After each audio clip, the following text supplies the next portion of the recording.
माता की जय।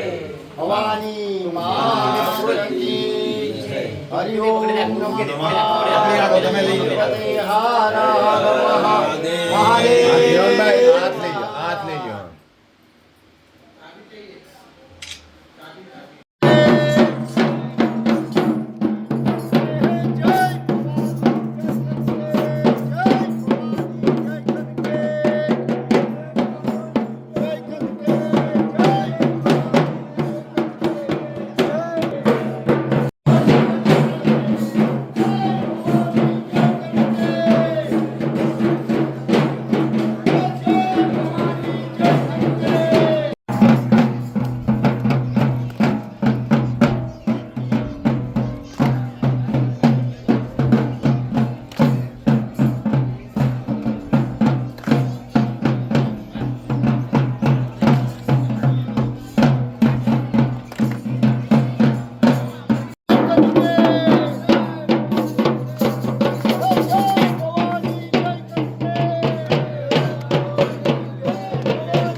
ईश्वरी माता की जय।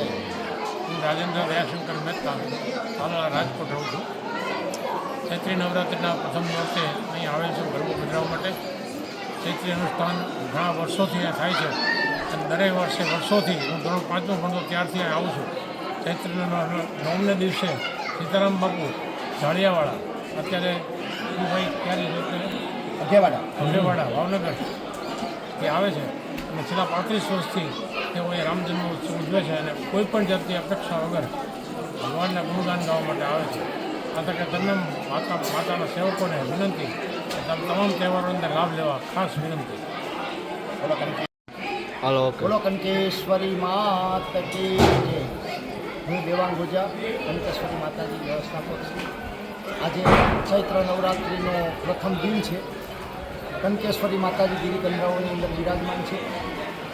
અષ્ટમીનો યજ્ઞ થાય છે. સીતારામ બાપુ શિવકુંજ આશ્રમથી ઝાડિયાથી ખાસ રામ જન્મોત્સવ કરાવે છે.